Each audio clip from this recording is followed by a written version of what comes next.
I have to recreate that moment in Jurassic Park 3. Here we go. Hey guys, taking a look at this guy today is the Safari Ltd Pteranodon. You can find the item featured in today's review and more at everythingdinosaur.com. Check out their site today. Welcome back to Jurassic Collectibles. I hope you're all doing really well. It's been a while since we've reviewed a Safari Ltd figure, and we had a recent Safari Ltd unboxing. If you haven't seen that video, link is down below so you can see what's coming up on the channel.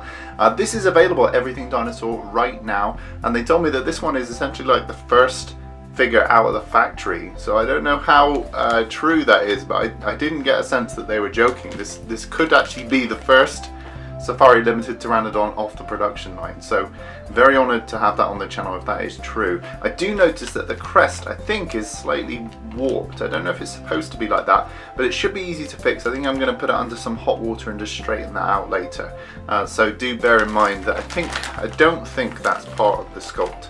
So without further ado, let's break this one out of the bag. So as with a lot of modern figures, this does come in a plastic tray to stop its legs from warping. Unfortunately, the crest wasn't so lucky. There we go.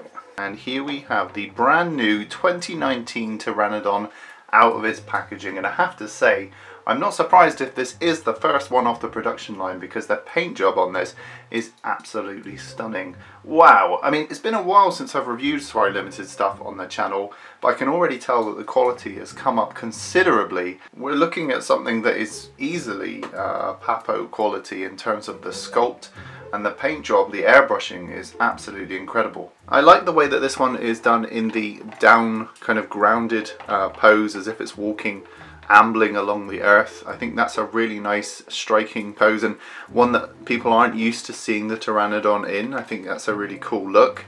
It kind of reminds me of Jurassic Park 3 when they're ambushed in the aviary, and yeah, I can just see so much detail popping out of this one. So let's take a closer look. Starting off with this head sculpt, you can see we've got beautiful detail, especially around the eye area.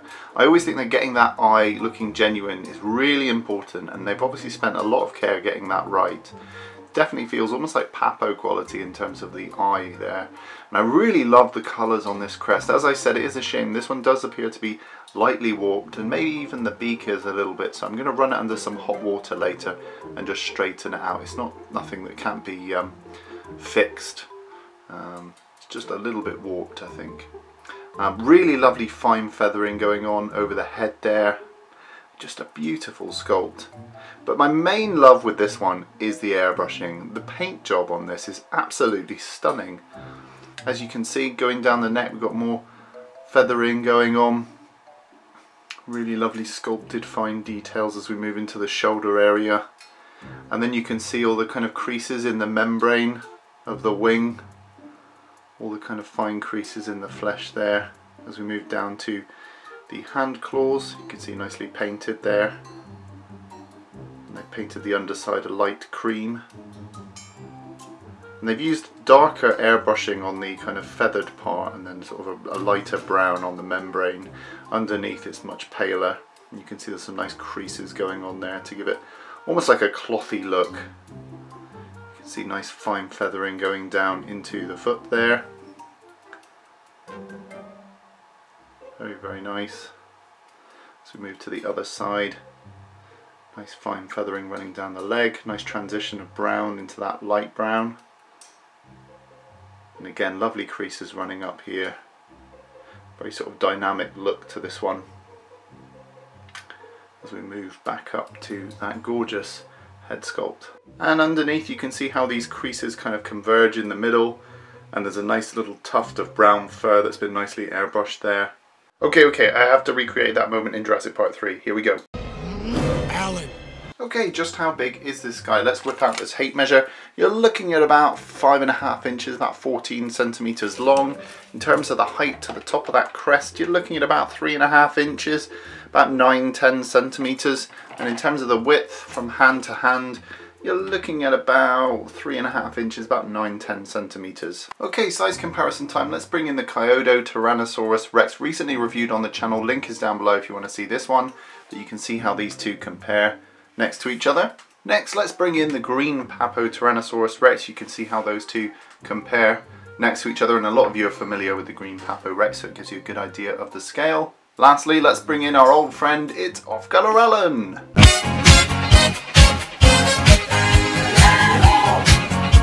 And you can see how he compares next to this Pteranodon. Pteranodon looking smaller than his appearance in Jurassic Park 3, but a beautiful detailed little model nonetheless. Nobody move a muscle. Alan. Thanks, Alan. There he goes, he's leaving the review table. So there we have it, guys. This is the brand new 2019 Pteranodon from Safari Ltd. I think this is a really beautiful little figure. I'm really fond of the paint job, the airbrushing that's gone into this, and also the way that they've seated the eye. As I've said in the past, the eye is the most important part to get right, because you kind of hone in on that right away to see how much life this thing has. And this certainly has a beady bird-like eye, so I think that's really fantastic.